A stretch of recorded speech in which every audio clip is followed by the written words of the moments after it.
Greetings and felicitations. Hip, hip, hurrah, tally-ho. Hey, baby doll. Hey, Puddin'. All right, we just finished rewatching, after numerous times through our lives, 1973 classic Westworld. Let's talk about the details. Directed by Michael Crichton, and is also written by Michael Crichton, starring Yul Brynner, Richard Benjamin, James Brolin. Music by Fred Karlin. MGM production, released August 17, 1973. 88 minutes long. The budget was $1.2 million. This was a huge box office success, taking in $10 million. What'd you think about it? I loved it. This was a fantastic movie. This is one of those movies that, when I was a kid, I loved $6 Million Man, especially the episodes with the fembots or Maskatron. I thought that was such a fascinating concept that you'd think someone's human, you pull off their face and they're a robot. And I remember my dad saying, oh, next time Westworld's on, we have to watch it together. And my mother said, oh, yeah, Westworld's a great one. And so I ended up seeing after I watched $6 Million Man. And I have to say, I love $6 Million Man. I thought it was exciting, intriguing. As a little kid, when I saw Westworld, I was terrified. The robots were pretty scary in this one. You know, it always makes them scarier when they look human, but they're Brenner pulled it off. Yeah, stronger than humans and programmed to, in this case, like Yul Brenner was after them. As the other guy said, like, oh, you don't have a choice. If he's after you, he's going to get you. This is the original Terminator, just a death machine. Like, this guy was hunting you down. And like, I always, because of what I told you, is I relate Westworld to the $6 Million Man. I was never terrified of these robotic creatures in all the Bionic shows. This gave me nightmares. I mean, Yul Brynner was just non-stop, ruthless. What'd you think about his acting here? Yeah, he was awesome. And the thing that because the 3 stars that you mentioned in this movie, they're all known for so many movies and other things they did. Yeah, Yul Brynner was great in this. Now imagine his character, how he was, at first you could kill him, you know, like, and it's like they would just kill him casually because he's a robot. Bang, you're dead. You know? Yes. Happened a couple of times before he became invulnerable. Now, it was around Easter time. They always played the 10 Commandments, and I loved the 10 Commandments movie as a kid. I mean, every year when that came on, I loved watching it. So my reference point to Yul Brynner was always Pharaoh. So to see him in this role, I was like, whoa, man. Indestructible.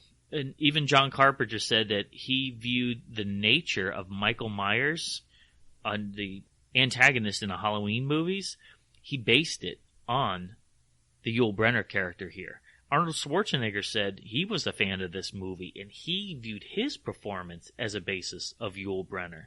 I mean, you want to talk about fantastic casting? My mother always said she loved Yul Brynner. She thought he was so handsome. And I think that's one of the things, that Yul Brynner has a very distinctive look. He has a very serious look. What did you think about the casting? The casting was spot on too.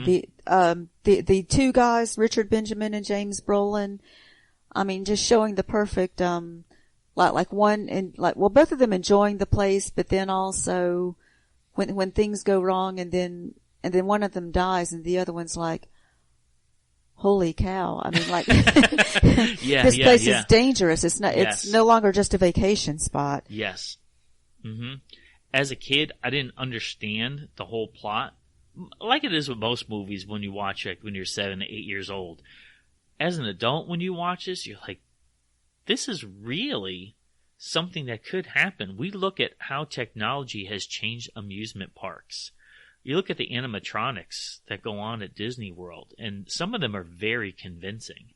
So the idea was, in the future, there would be amusement parks for adults. Think about Fantasy Island. That was the whole premise of Fantasy Island. The early episodes of Fantasy Island, everything was robotic. And then somehow they flipped the script and put more elements of fantasy instead of science fiction. So they midway changed how things were developed in Fantasy Island. But this was it. This was a playground for adults that they can explore their fantasies, even sexual fantasies. What did you think about that aspect of the movie? That was so weird. Okay, so Majel Barrett, right? We're Star Trek fans, so we're looking at it through a Star Trek lens. Yes. Yeah, Majel Barrett is the one who runs the House of Ill Repute. Yes. And then so these robots, they can actually be prostitutes as well. I never caught on to that. Like, I'm a little kid. I don't know what's going on. As a you kid, watch it as an adult, you're like, yeah. I want to put my into the hat. I don't know. But I mean, as a kid, you probably see it as a Western, right? You think That's of it exactly as just like what a I Western. thought it was. Yeah, Yeah. the shoot 'em up kind of thing. Yul Brynner's the cowboy. You're like, yeah. okay, they're going to go and talk in the bedroom together, whatever. And it would have been interesting to see the other worlds they created, medieval world and Roman world, that were in this movie. Yes. Yes. Yeah, it wanted to focus more on Westworld, but the others, we saw enough of them to see that they would be interesting too. And we got to see how the robots were having problems there as well. Well, it's funny because Michael Crichton said he was inspired by Disney World. This movie was inspired by that. Because if you look at Disney, there's different lands, right? There's Frontierland, Adventureland. The idea was different parts of the park, you'd have a different feel. And Michael Crichton said, what if there was something that was strictly adult where you were able to go into different parts of history? And he was specifically inspired by the animatronics of Pirates of the Caribbean. And so that's one of the things. This is true science fiction. This is, I would say, pre-Star Wars, you got a lot more science fiction. Post-Star Wars, you got a lot of space adventure. And so yes, I do yeah. like pre-1977 movies for this reason, because it gives you an idea, okay, if science technology were to advance to a certain level, what would we do to capitalize on it? And this is one of the things that would happen. So we both agreed that if we were to go into one of these worlds, neither of us would really choose Westworld. I don't think that would be my first choice. We had a choice of a medieval world and a Roman world. Out of those two, which would you have picked? I think I would pick Roman world. Okay, I picked the medieval world. Yeah, but just something. Yeah, I like because, the chivalry. Yeah. I love knights. I love horses. All of that, because it's somewhat based on fantasy. What did you like about the Roman world? For some reason, I just like the idea of ancient Rome having the togas. Yes, yeah. The leisure lifestyle, getting rub downs, having half naked men feed you grapes. You'd like that? Yeah, that would be nice. Yeah. I mean, the women were half naked too, remember? But yeah. And, about the pre-1977 movies, this was also a slower pace than a lot of the later movies. A lot of dialogue. It was, yes. Which I like. Because it actually gets you into the minds, it gets you into the motivations of what was going on. And also from the park's owners. We got to see the scientists behind it, the yes. people who were building the robots, and they didn't know what was happening either. They couldn't explain it when they saw something happening to the robots. They said something about enhancements, but they just didn't know it would go this far. And it also reminded me, going back to Star Trek, of a holodeck malfunction. The same thing. Yeah, the robot replaced the robots with holograms on the holodeck.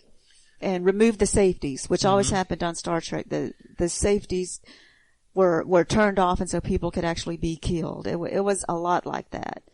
Yes, and it's funny how you mentioned that we're seeing breakdowns of the robots, and this breakdown was starting to spread. Well, this is very similar to what would happen later on with computer viruses. We know Michael Crichton is a wonderful science fiction author. And so this is something that could happen, what we know about computers today. And those that were running the robots had to stop the spread of the virus. They didn't call the virus in the movie, but today that's what we would refer to it as.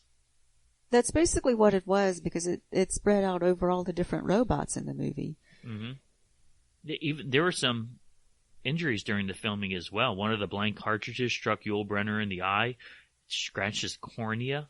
It messed him up for a little bit where he wasn't able to wear his contacts. And during the scene where James Brolin's character was bitten by the rattlesnake, he was bitten by the teeth of the snake's lower jaw despite wearing padding on his arm. So, wow. Very dangerous. I was amazed that he was doing his own stunt scenes dealing with a rattlesnake. Yeah, that is unbelievable. But the rattlesnake scene was pretty scary too. And they said the snake was actually one of the robots. Mm-hmm. You know, and why would they do that? And, you know, it just, I guess they were trying to make it more realistic, but it seems like they would just stick to the people instead of adding a robotic snake to it. And mm-hmm. Yeah, and when you look at this, we watch this film and you compare it to Jurassic Park, you see there's a lot of similarities. Yes, a park where everything goes wrong. Yes. And all the people are trapped there. Michael Crichton kind of repeats himself just in a different way. Yeah, another action movie, another high excitement thriller movie. And also, since we mentioned Terminator, you know, at the end when Yul Brynner was burned, mm-hmm. that was just so much like the Terminator. I never thought about that. You're right, yeah. And the effect for that burning, they said they used Alka-Seltzer on his face because it gave it that fuzziness. Oh, yeah. So, I mean, some of the movie magic there was super basic. It's so neat to do things like that, yeah. And also, you remember the last scene where he met the other girl, and he tried to save her, and he found out she's a robot. Mm-hmm. I mean, it's so wild that you couldn't tell the difference. The robots were so human-like. They looked so human in this movie. Yes. What was your reaction when Yul Brynner's face was revealed to be a robot? It was pretty scary. Even though we already knew it, right? We knew when we first saw him that he was a robot, but to actually see what's under Great the effects. face. Fantastic effects. I loved it. Yeah, the way they did it in the movie, that was just really amazing. All right, no doubt about it. Ever since I was a kid, I loved this movie. Rewatching it as an adult, I love it even more. Thumbs up. Excellent movie. Thumbs up. Thank you so much for joining us. Please continue to follow and interact with us on both Facebook and Twitter. If you use Apple IIe, Commodore 64, or Tandy computers, find us on your bulletin board system. Your 5-star feedback is always welcome. Theme music provided by Checkpoint Charley. Until next time, live long and may the Force be with you. Nanu Nanu.